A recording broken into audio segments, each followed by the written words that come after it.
Good morning সবাইকে। তো এই দেখো আমার স্যালাড কাটা রেডি। তো এই দেখো এখানে কাঁচা পেঁয়াজ নিয়েছি, যেহেতু আমার হাজব্যান্ড কাঁচা পেঁয়াজ খায় না, তো সেই জন্য একটু আলাদা করে নিয়েছি। আমি এখান থেকে একসঙ্গে এগুলো মাখিয়ে পেঁয়াজটা পরে মেশাবো। এখানে হচ্ছে দেখো সবুজ মুগ আর ছোলা রয়েছে, আর এখানে আছে দেখো বিট, গাজর, শসা, টমেটো, কাঁচা লঙ্কা, লবণ আর একটু লেবুর রস। তো এই দেখো আমাদের সকালের ব্রেকফাস্ট স্যালাড। তো আমরা বাদাম বাদাম কলা, তারপরে গিয়ে হচ্ছে চালের গুঁড়ো, ওটস এসব মিক্স করে পেস্ট করি প্রত্যেক দিন। তো ওটা খাওয়া হয়ে গেছে অলরেডি। তারপরে গিয়ে আমরা স্যালাড নিয়ে বসি, আগে ফল টল আর কি খেয়ে নিই, তারপরে গিয়ে হচ্ছে স্যালাড নিয়ে বসি। তো এখন হচ্ছে স্যালাড খাবো, তো দেখতেই পাচ্ছ।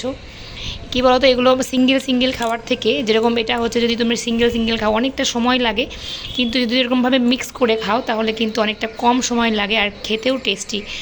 তো কেমন লাগছে অবশ্যই কিন্তু জানিও। তোমরা কি দিয়ে ব্রেকফাস্ট করো অবশ্যই কিন্তু আমাকে জানিও। আর যারা যারা চাইছো এরকম, এটা কিন্তু শুধুমাত্র রোগা হওয়ার জন্য নয়। অনেকেই ভাবছো যে এটা রোগা হওয়ার জন্য ডায়েট কন্ট্রোল, একদমই নয়। মানুষের বেঁচে থাকার জন্য, সুস্থ থাকার জন্য কাঁচা খাবার ভীষণই প্রয়োজন। প্রকৃতি আমাদেরকে এত সুন্দর সুন্দর খাবার দিয়েছে, কিন্তু আমরা সবসময় রান্না খাবার, মাছ, মাংস, ডিম, সমস্ত রান্না খাবারই আমরা খেতে পছন্দ করি। তো আমিও এতদিন তাই করে এসেছি, কিন্তু এখন যেহেতু আমি জানি যে কাঁচা মানেই হচ্ছে বাঁচা, তো বাঁচতে গেলে আমাদের কাঁচা খাবার খেতেই হবে। তো সেই জন্য আমি চেষ্টা করি যতটা আর কি মানা যায়।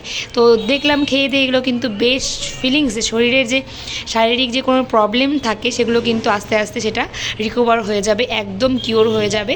কারণ যদি কোনো প্রবলেম থেকে থাকে দেখবে তোমরা বুঝতেই পারবে না কিভাবে কিওর হয়ে গেছে।